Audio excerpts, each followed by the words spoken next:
مدينة آسفي هي واحدة من المدن المغربية التي تستمد شهرتها من عراقتها الضاربة في أعماق التاريخ. ويشهد الجميع أن آسفي ساهمت بقسط وافر في تاريخ المغرب، ولعبت أدوارا مهمة كشفتها الدراسات والأبحاث.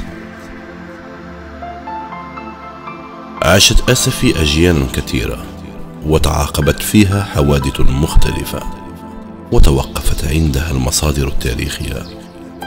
وإذا كان من الواجب التوقف للإشادة بالمجهودات الكبيرة التي بذلتها شخصيات قد طالها النسيان في مجالات مختلفة، فإنه من الواجب كذلك التنبيه إلى مدى أهمية الرياضات التي لم يتم الكشف عنها والبحث فيها عبر تاريخ مدينة آسفي. يعني بعد مجيء المستعمر في 1912 تغير الوضع في مدينة آسفي، بحيث وافدت على مدينة آسفي عدة أجيال من الفرنسيين جاءوا كذلك ليعيشوا في مدينة آسفي أو يتعاطوا إلى التجارة، وبمجيئهم جابوا معهم ذاك الرصيد المعرفي الرياضي ديالهم إلى البلاد، وهكذا ظهرت معهم عدة رياضات جديدة مثل الدراجات، مثل الكرة الحديدية، مثل المسايفة، مثل كرة المضرب التنس.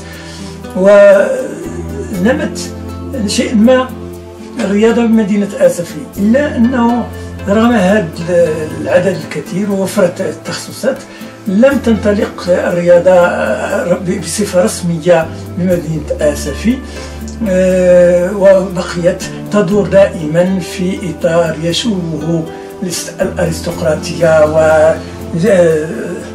وتمييز عنصري نسبيا دائما مع غياب العنصر المغربي. الاهتمام بالتاريخ الرياضي بآسفي ليس فقط بما مضى، ولكن نحن الآن نصنع التاريخ مع كل الالتفات للذين نقشوا أسماءهم في عالم الرياضة وأعطوا الكثير للمدينة الغالية آسفي. من هنا جاءت فكرة تكريم والاحتفاء بشخصيات رياضية بصمت محليا ووطنيا ودوليا على محطات مشرفة كان من الواجب تشريفهم للعطاء وللمزيد من العطاء عبر فيدرالية الأندية الرياضية بآسفي. من بين الأهداف اللي وضعت الفيدرالية اللي مسمات فيدرالية الأندية الرياضية بآسفي وهي تشجيع الرياضة على الصعيد المحلي وتشجيع الرياضيين اللي حاليا مازال كيمارسوا ومازال كيعطيو ألقاب. الشخصيات المحتفى بهم في مسابقة القش الذهبي فكرة كانت تسبح بالفضاء الأزرق عبر موقع آسفي سبورت الذي يشرف عليه الإعلامي الرياضي رشيد دردار. دزنا النسخة الثانية 2015، ولكن ما بغيناش تبقى حبيسة ديال العالم الافتراضي، بغينا ننزلوها للواقع.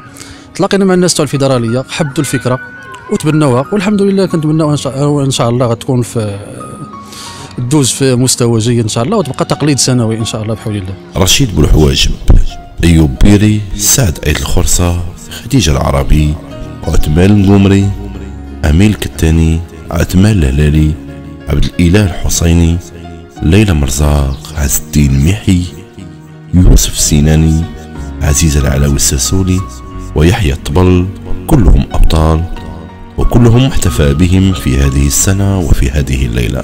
بالنسبة لمسابقة القش الذهبي فهي عبارة عن جائزتين، جائزة الجمهور وجائزة اللجنة التقنية ديال الفيدرالية. بالنسبة لجائزة الجمهور فهي جائزة غيحصل عليها الرياضي السنة ديال 2015 اللي حصل على أكبر عدد من الأصوات اللي شاركوا في الاستفتاء عبر موقع آسفي سبور.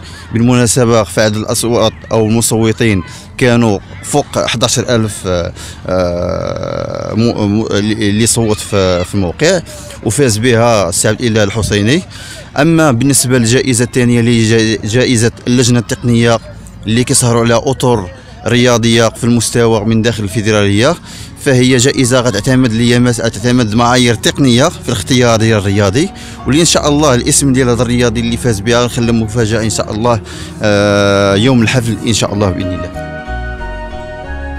كل كل الذين تم اقتراح أسمائهم بمسابقة القرش الذهبي 2015 وهم أبطال ونجوم أعطوا الكثير لآسفي، والشيء الأكيد أن هذه المسابقة ما هي إلا تحفيز لمزيد من العطاء.